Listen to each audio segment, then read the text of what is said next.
Peace, everyone. I want to thank you all for coming out to the Big Picture Podcast. We want to thank our brother Cheo for letting us use Bakery H&Y, this beautiful location. I want to thank my brother Leo, who's on the camera, and I want to give every thanks to our brother right here, Amaari Baraka, for pulling up. Appreciate you, bro. Appreciate you, King. Thank you for coming through. We're in Harlem right now. For y'all who don't know, this is Bakery H&Y, Harlem, New York. All right, so make sure if y'all in the Harlem area, y'all come through here, check it out. They got the hats, the hoodies, the sweats, everything. All right. So we got our brother here, Amaari Baraka. We're gonna have a nice conversation with him and talk about where he's from, what he represents, and his brands, and just get to know him much better. All right. So where are you from, Amaari? Well, I'm from St. Croix, from the islands, Cruising boy. But I grew up in the Bronx. Okay. From the Bronx, Louisiana. That's where I'm from. By way, I do a lot of shit in Harlem because. Can I curse? Yeah, it's cool. It's all good. It's all good. I do a lot of stuff in Harlem because Harlem is just like a lot of people think I'm from Harlem, but I do a lot of stuff in Harlem because Harlem just has like the culture and the energy. That, like, you know what I mean? Like this for that black. You know, just that. You know, when you come to Harlem, you like, alright, you know, if you feel at home. No matter where you're from, if you're black, you come to Harlem, you feel at home. So that's why a lot of my stuff is done in Harlem. So you was born in St. Croix, and when did you come to the States? Like 3 years old. 3 years old. Yeah. Okay. And you was raised in Harlem? Raised in the Bronx. Raised in the Bronx. I'm sorry. Okay. So how was it being raised in the Bronx? What was fashion looking like for you being raised in the Bronx? Oh, my era. So I'm 38. So okay. My era was early 2000s, late 90s. So that fashion was like baggy everything. Like 4X t-shirts, baggy for like 150 pounds wearing 38 size jeans. You know what I mean? Tim's, Air Force Ones, like all that fly. Vasquez, Vincent's. You know what I mean? Skate Key, the car show, like things like that was my era. You know what I mean? So if you know the fashion from back then, you know, if you look at like old Dipset videos, type thing, like you know what I mean? Like that was like the fashion that I grew up in, like my high school era. Okay. So that was pretty much your influence as a youngster coming up in the Bronx. And also like my sister, she used to work at Def Jam. Okay. So I used to go see her sometimes, and she was like, my sister was like my idol, kind of growing up. As far as like, she worked at Def Jam. That's though she was like the coolest person ever. You know what I mean? And then she then transitioned into becoming a stylist for the up-and-coming artists at Def Jam, her and like 2 other girls, and one of those main artists was Ludacris, so she was like Ludacris' main stylist for like his first 3 albums. So like I used to like be her like bag boy, kind of like when she goes shopping. That was your internship? Yeah, pretty much. That was my like introduction into the game. And then working with her, we used to go to Foot Locker a lot, shop at Foot Locker. So one day she was like, yo, I didn't give my brother a job.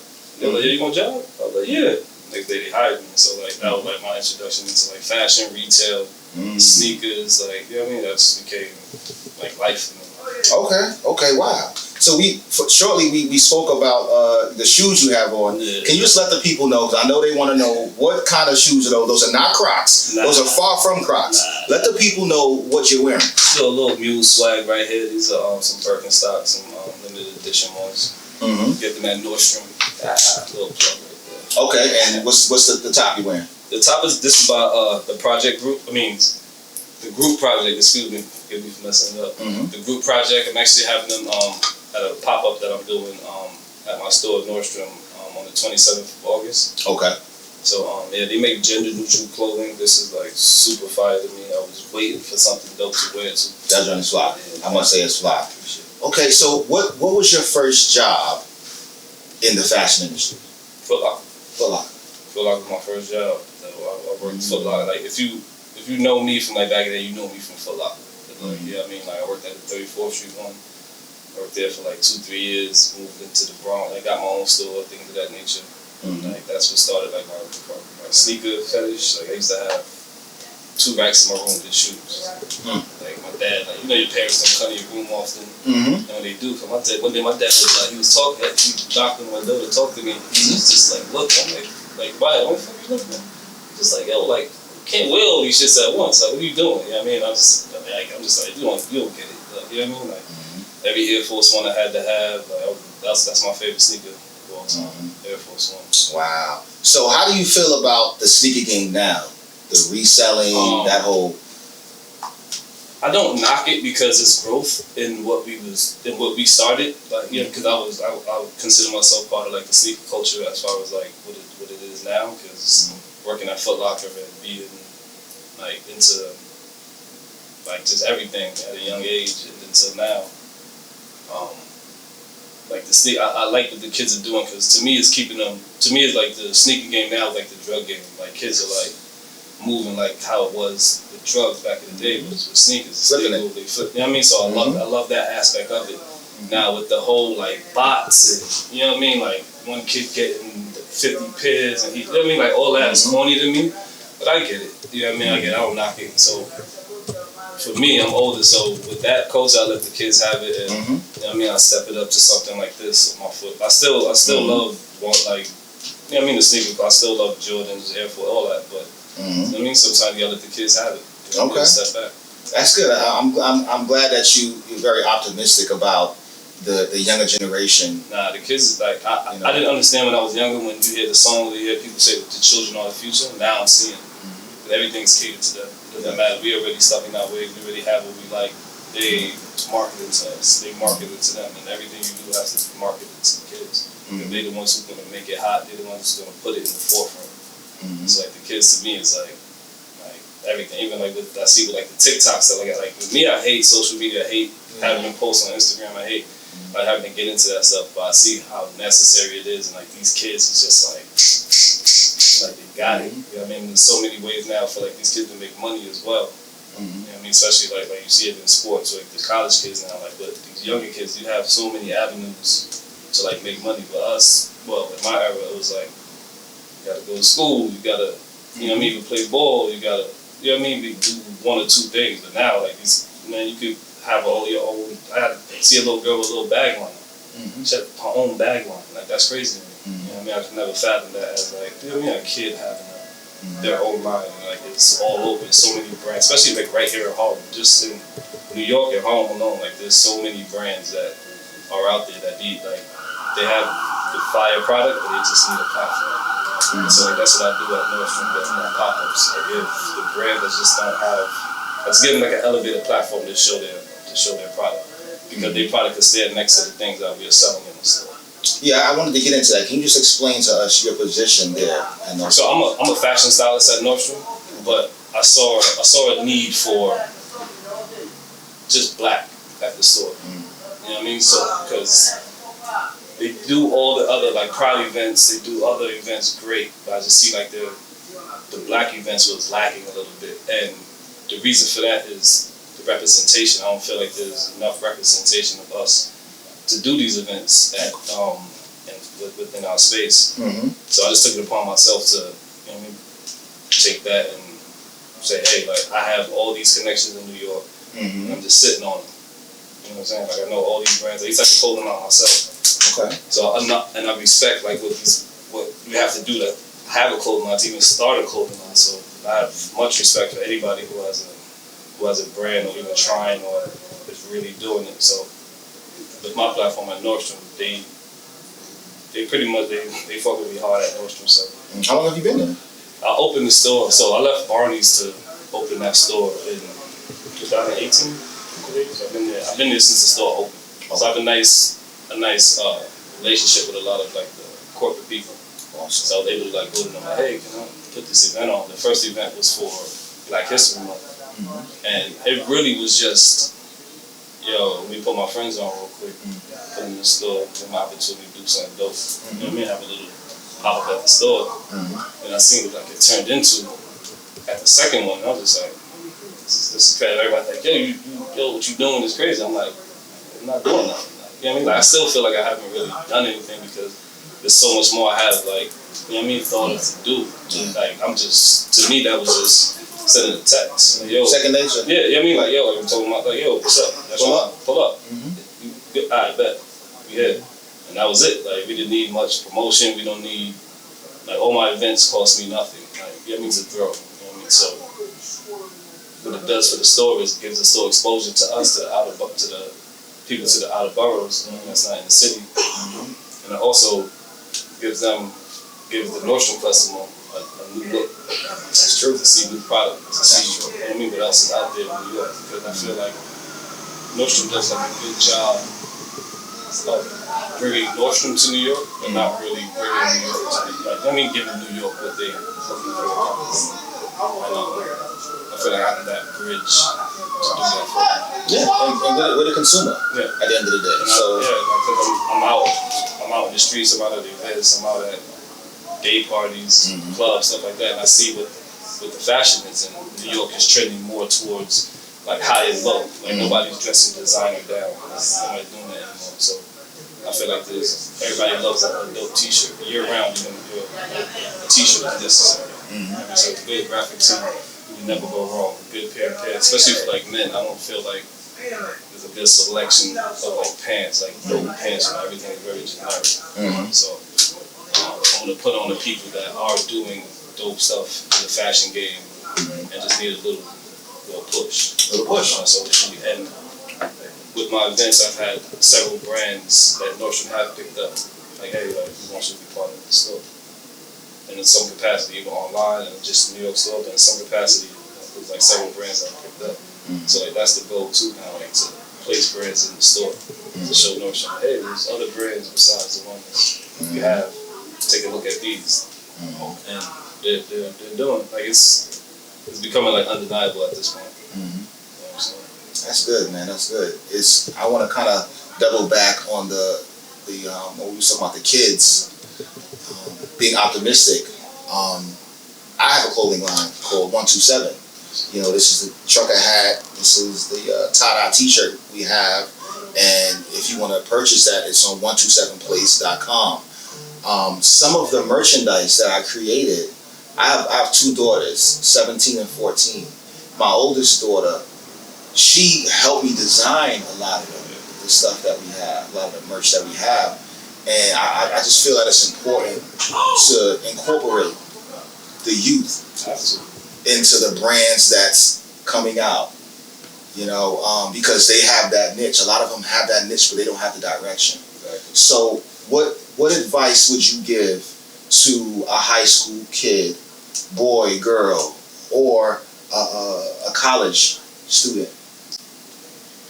My main thing is what I had to learn is don't be afraid to ask questions. If you don't know something, just ask. Like if you see something, and I tell dudes this all the time too. Like it takes you nothing to be like, yo, bro, them shits is fire. Because some dudes will look at you in admiration, but don't know how to express that, and it comes off as, yo, what you looking at? You know what I mean, kind of thing. So to me, if a dude's staring at me, I'm like, yo, what up, bro? And I tell people, do that. If a dude is staring at you, be like, yo, what up, bro? And watch his whole expression change. You know what I mean? Once you show that love, it's like, all right, peace. So it's like, so I always say, don't be afraid to like ask questions and like go up to people and be like, hey, like, how did you do that? Or what made you do that? I'm trying to do this, like, kind of thing. So that would be my main thing to tell like the youth, and also like to not stop. Like you're not gonna learn if you don't fail. You know what I mean? If you don't fail from it, and if you have success, like that's just gonna, you know what I mean? Kind of. That's not reality. You know what I mean? So you're gonna fail. Whatever you do, you're gonna fail. You just have to, if you're passionate about it, you just have to keep going. Okay, so we're in a generation now where, you know, we have kids that they don't want to work a 9 to 5. They don't want to go to college. They want the money fast. Now, did you go to college to get the position you have now? What was your experience like? No. Mine's, like I said, like my experience came straight from family. Hands-on experience.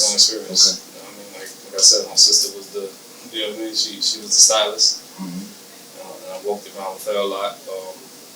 Got into Foot Locker, got into Saks, got into Barney's, had my own clothing line,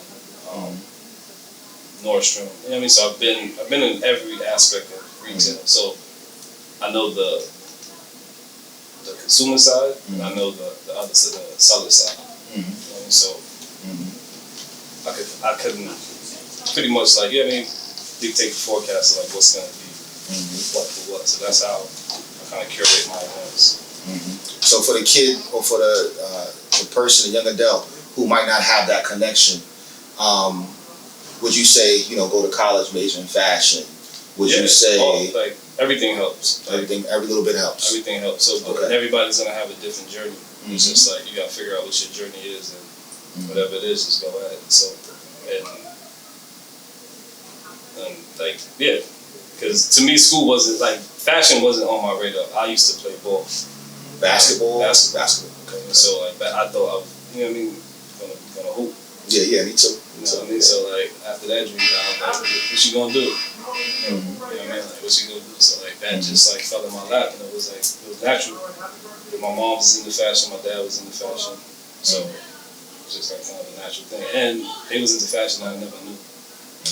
My dad was a chef, and my mom she works in the office. So like growing up, it's like, oh, mom works in the office, dad's a chef. Like it wasn't until later on going through pictures and like, oh, dad used to sing and model. My mother was Miss St. Croix a couple times. Did a bunch of like modeling stuff. Okay. And come to find out, that's how they met at a photo shoot or something like that. Modeling in shirts or something like that. It was like it's crazy. And so like all this fashion stuff was like kind of into me. Okay, so I guess for the child or for the college student who wants to get into it, what if they work in a store? Is there experience that they can gain from that can probably get them in corporate, or just be creative once they get their foot in the door? Yeah, it's and like I said, everybody's path is different because I've seen it all. I've seen people go from working in the store to having their own clothing line. I've seen people working in the store to working in corporate, being a buyer. Gotcha. You know what I mean? I've seen people that just had clothing lines. You know what I mean? And then the store picks them up. They get a sponsorship. And so like all it takes is one person to, you know what I mean, make it happen for you, and they'll take off from there. So how important is it for business owners who have merchandise and things of that nature? How important is it for them to attend these pop-up shops? Oh, it's very important because you're seeing what's new and what's fresh. Because like if you have a store, you can be in the store all day. You're not out there seeing what's going on. So pop-up shops are usually, you know what I mean, presenting new product, you know what I mean, a new brand or something like that. So to be out there and just to know what's going on, you gotta keep yourself in the loop. You gotta keep reinventing yourself. You can't like I said, like everything's about the youth. So if you figure you have a store for 10 years, you figure the same shit that was hot 10 years ago ain't hot today. Or you know what I mean? Like so, it's very important, and it's just dope vibes. Like you know what I mean? If you're into fashion, you're into clothes, you got a store, if you got a business, and you're trying to like elevate your business and bring in new customers, you got to see what's in the product. Exactly, that's good. It makes a lot of sense because it's not just about making the sale; it's about networking also. Bring your business cards, bring whatever flyers, whatever you have, and you can take it to the next level. Yeah, it's all about everything's about networking. That's what I do. Like I like to build relationships and like network with people. That's how it's so easy for me to like I said, like I feel like I haven't done nothing with these pop-ups. That's how it's so easy for me to do them because I do have the relationships to be like, hey yo, you know what I mean? Because like I said, I've been in this game for like almost 20 years. Well, let's briefly talk about some of your role models, your fashion role models. Who do you look up to? Who did you look up to, and who do you look up to now? That's a great question. I was asked that question before, and I couldn't answer it, but I kind of take it from honestly the streets of New York. I be seeing like these young cats be fucking it up. Like you know what I mean? Like these young cats be doing it. You know what I mean? They don't in this era they're not conscious of like caring what the other kid says, like themselves. Like it took me a long time to be like, nah, fuck what they say. I'm throwing this shit on. You know, before everything was like uniform, like everybody was looking the same. And now, like you walk outside, these kids is just looking. You know what I mean? To me, it's ill, like because everybody's different. Everybody's owning their own personality. I think that's what it's about, like having an identity, owning yourself as young, and take it from there. It's funny you say that because I introduced my daughter to a Dapper Dan maybe about a couple months ago while we were getting ready for the pop-up shop that I gave, and that was one of the things he said. He said the reason why he stands outside his location for a certain amount of time. In the daytime, it's just to get in touch with the community and to see what's popping, to see what's new, to stay relevant. You know, and it's crazy. Like my daughter, she's 17, and for her to know who Dapper Dan is, it's like, wow, like this dude is just through generations. Yeah, it's like through generations. Well, one person that is like an idol to me that I look at is Puff. Because from look where Puff came from to who he is, he's still relevant. Yeah. You know what I mean? He just kept reinventing himself from Puff Daddy to Puff to P Diddy, you know what I mean? To Love to he just kept reinventing himself. He knows how to just like, you know what I mean? Like, all right, this is what's going on. I didn't get with that. Or I ain't got it no more, but I'm gonna get with the cats that got it. You know what I mean? So that's another mindset too. Don't think like you know it all. Like somebody that can do it better, yo, pull up. You know what I mean? Like you on my team now. Like, you know what I mean? Like I need the best at it. Like you don't be like, oh, he doing it, I'm trying to do it. But nah, know what your strengths are. You know what I mean? If you can't, yo, bro, you on my team. You know what I mean? So that's my whole thing too. Like to build a team. Like a lot of people, like the mentality now, like I say it all the time, like we've moved away from the soldier mentality, we're in the warrior mentality. The soldier mentality is, all right, cool, this might not benefit me, but it'll benefit the team. It'll you know what I mean, get us to the greater goal. The warrior mentality is, I need to survive, I gotta do this for me. You know what I mean? I feel like the warrior mentality is like what people have, everybody wanna do it themselves. Instead of being like, yo, excuse me. Instead of asking for the help and like reaching out the hand, everybody feel like, well, I ain't asking for help. You know what I mean? Like, ain't no one asking for help. Nobody did what they did by themselves.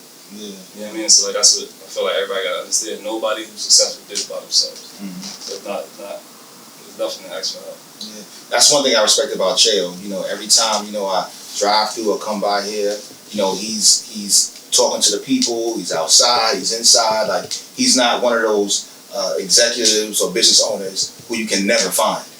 It's like the owner's never here. You got to email him or something like that, you know. So that kind of energy in Harlem, like it's from the Dapper Dans to the Cheos, and for the other brothers and sisters that's coming up, like they should look at things like that. Definitely. You know, because that's what keeps you around, keeps you relevant. Community work is like it's important. It's very important. Like I'm big on that, and I've been doing it, not knowing I'm doing it, just because like to me it's just like it's second nature to like want to do. Like I got my store, I started a run club just cause, not just cause I was doing it with Nike and then a few cats at my store. Yo, like I want to start a run club. Started doing a run club. What's a run club? What is that? Just like running in the street. Yeah. Okay. Just getting together. It's like a community run. Okay. Just get together, run a couple miles. Health as well. Yeah, definitely. Do you see yourself ever like designing a maybe running sneaker or a sneaker? Yeah, I've definitely thought about that. Like, cause being active is another big part of like my life. So, yes, important. It's important. I'm in the gym at least like 5 times a week. You know, run. So health is definitely wealth. Cause if you got money, you ain't got your health. Then what you gonna do with it? Exactly. You can't spend it if you're dead. So that's true. That's true. So.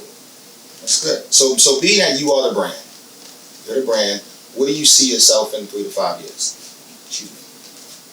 That's a great question. 3 to 5 years, honestly, I see myself putting on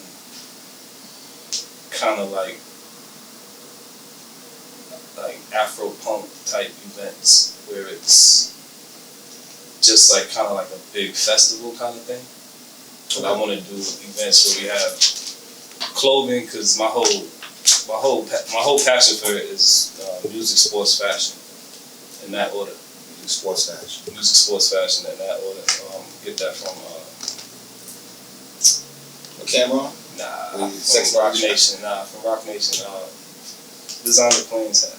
Amaari said. Gotcha. Yeah, Amaari. So he said that. I said, yo, like my first love was music, then it was sports, then it was fashion. You know what I mean? So like that's why I want to like kind of embody with what I do. So I want to do events where we have pop-ups, people selling clothes. I want people performing. I want to kind of like a whole big festival of that. And just that's how I see it, like 3 to 5 years. Listen, man, it's crazy you say that. I was talking to one of my business partners the other day about that, and that is the same vision that that pop-ups can go. You know, performances. It's something. It's almost like the Invest Festival that they have in Atlanta.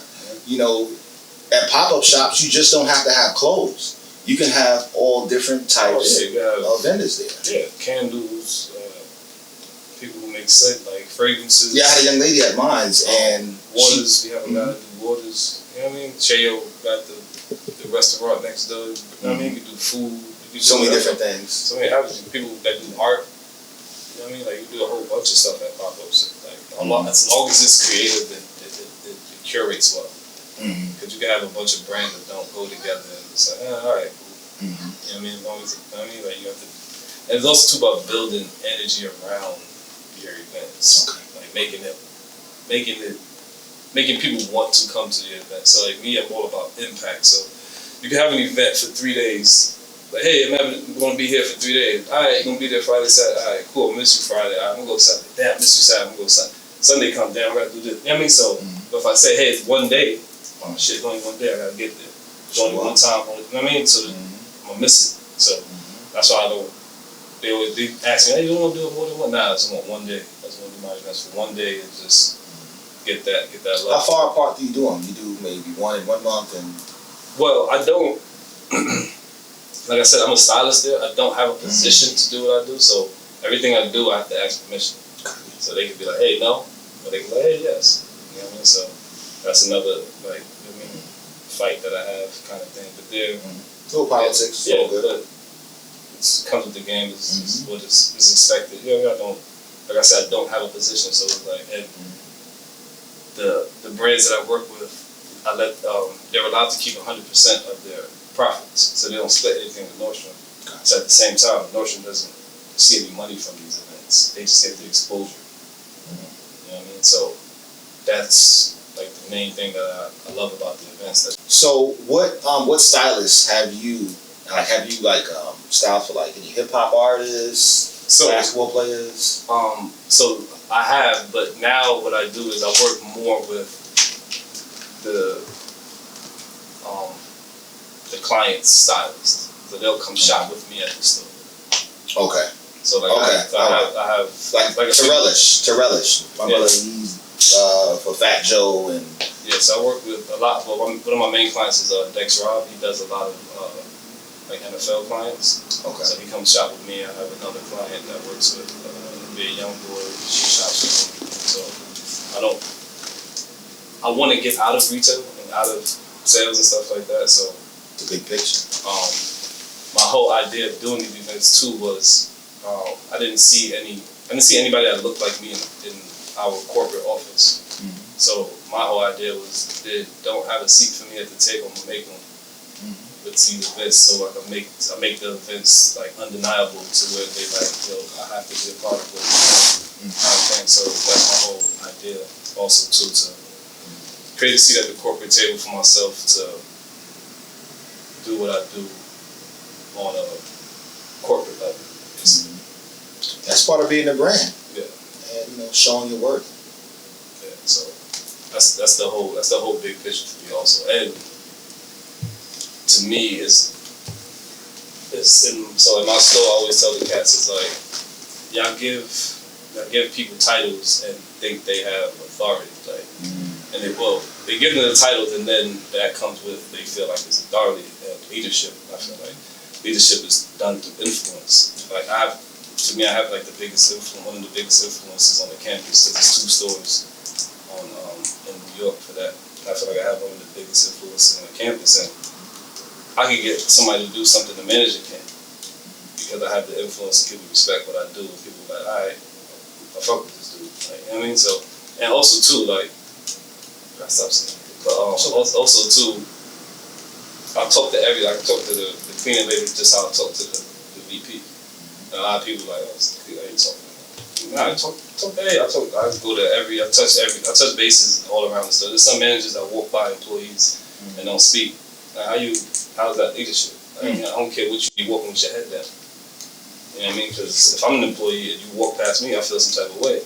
Or I might, you know what I mean? Like why didn't you speak? Why didn't you say hi? Like, I didn't see you for the day. Like, and these are people that they see every day. And to me, it's like, you have to speak to everybody. You have to holler at them. You have to go, hey, what's going on? How's the summer today? And to me, if I'll put everything into like basketball terms. If I'm part of a team and I'm in the huddle, the coach not showing me the play, I don't care if I'm on the bench. I want to know the play. Like, if I'm part of what's going on, I know where alright, even though I'm on the bench, I know, oh, yo, you supposed to be right. I mean, I can help. If I'm on the play, I'm gonna go kill him. You know what I mean? So I'm like, so that's how I feel. Like that's how I feel. It is sometimes in retail, like when you don't holler, when you don't speak to the employees, they just feel discouraged and they just didn't punch the clock. Yeah, that's deep, man. That's deep. So I have this big picture moment. I'm gonna pick one or the other, and I got 5 for you today. Okay. Gucci or Louis? What if I say neither? Okay. It's cool. Pick one. It's cool. It's you can say neither. It's cool. Right. But so you've never been a fan of Gucci? I've been a fan of Gucci. Let me not stop lying. I'm a fan of Gucci over Louis. Okay. Yeah, I'll take Gucci over Louis. Okay, cool. Adidas or Nike? Nike. Okay. Kanye or Dapper Dan? Respectfully. Respectfully, that. Okay. We're gonna take it back to about the 90s, early 2000-ish for the last 2. Fubu or Sean John? Woo! Fubu. Damn. I gotta say both. Fuck your man though. I gotta say both, man, because Fubu's honestly what I like. If they influence? 1,000%. I really want to take. I heard they came back, and I really want to like partner with them because I really want to name my events food like for you by us, because that's what it is. It's for you, for y'all by us. Like it's like the perfect moniker. Like it's crazy. But that's why I pick food. But Sean John, like, that's crazy. Major impact. So you took it to the next level. Exactly. Like Puff is on like Fifth Ave. Still, yeah. Like, and those velour suits was nuts. Those jeans, they hit like, different. The jeans. I seen a cat with an upscale pair of Sean John jeans in the store the other day. I was like, yo, bro, you get those? He was like, I bought some. I waste. I was like, fire. So I would have to say both on that. Before I get to the last one, True Religion. How do you feel about them? Are they coming back? I hated True Religion. What's the deal with that? I had a pair of True Religions in my life. I hated True Religion. Well, did they have a short run? Was that? I know Jim made them fire. Harlem. I know they owe man Jim a check if they sent him one yet. But yeah, it had its moment. It wasn't for me. Cause I was in the era of probably a lot of cats don't remember Rock and Republic. If you remember those jeans? Had the arm on the back. So Rock and Republic to me was like True Religion was like the next to that. So like you had the Parasucos, all of that. Yeah, Parasucos, Pepe jeans, Pele. Yeah, that was that. Yeah. So, all right. So the 5th one is Rockaway or G. Never had either. So that era it was Sean John Rockaway and Sean John cat. So 50 was G Unit and Rock was whole Dame Dash. I never liked Jay-Z's fashion. So that's why I never messed with Rockaway. What did you like about it? It didn't stand out. He stood out. Like, you know what I mean? But his clothing was just like Jay never really looked like, oh, you got, you know what I mean? Like I never looked at Jay was like, oh shit, like Dame was the put that shit on type cat. Horrible. So you going with G then? Nah, cause Queens cats can't dress. Nah, but I can't do that. 5th. Like I said, like 5th stands out. Clothing, It's we're gonna wrap it up, but it's I saw an interview. I read an interview, a piece of it, where he was talking about how his artists, all he wanted them to do was wear the clothing. And you know, like he came into the meeting and none of them had the shoes on. He was like, none of y'all gave me our checks. Like that was me. Yeah. If I'm getting if you sponsoring me, send that.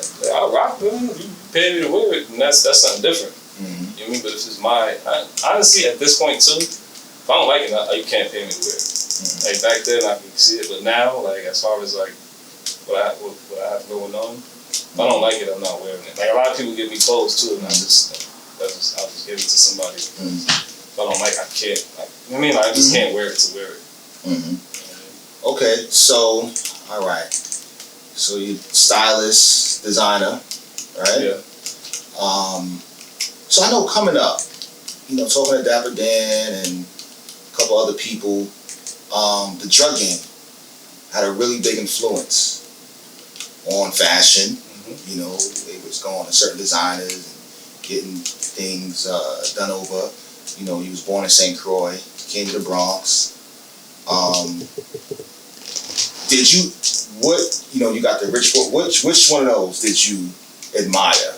Like their fashion, Honestly, that whole era, that whole the paid in full era. How do you feel about that?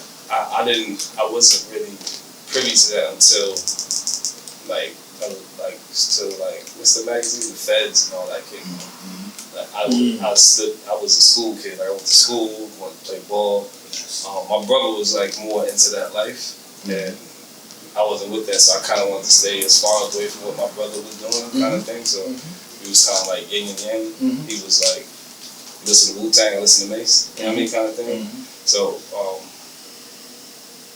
I didn't really, the drug game and like I said, like people in my neighborhood it wasn't like pressure or anything like that. They knew what I did, and it was like, that's what you do. Like, there wasn't no, hey, you gotta join this gang. Well, my whole block was Bloods, and my whole neighborhood was Blood. Like, you know what I mean? I didn't have to do all that kind of thing.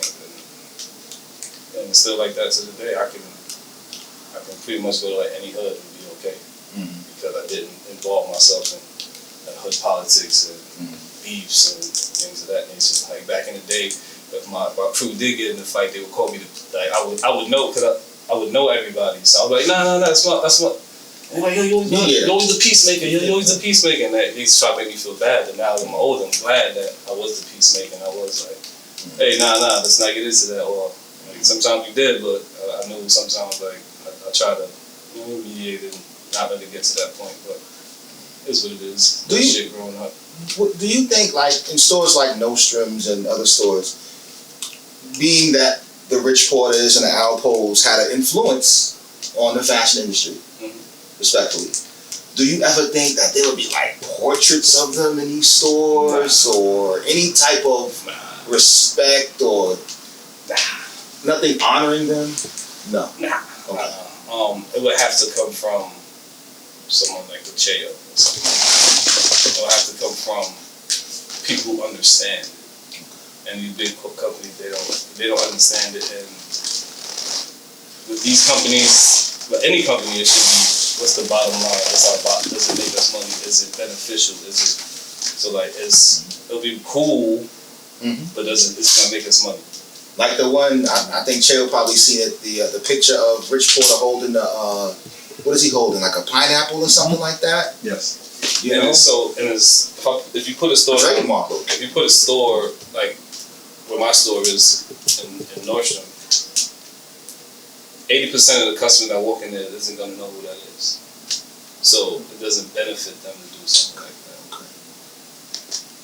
You know what I'm saying? So it would have to be, and it doesn't make sense, kind of thing. It would have to make sense to me if I walked in a store. If I walked in a Nordstrom store and saw a Rich Porter, I'd be like, oh y'all trying to appropriate. Yeah. I mean, y'all trying to gauge. You know what I mean? So that's what I would think. It wouldn't be authentic to me. It wouldn't make sense to me. I would be like, what y'all doing this shit? Kind of thing. So to me, it don't make sense. Yeah. The only way that would work though, like, so the shirt he was wearing was like a Duke shirt. So Duke will probably like, we're releasing this shirt. I kind of figured. I'm sorry, who's Duke? No, Duke University.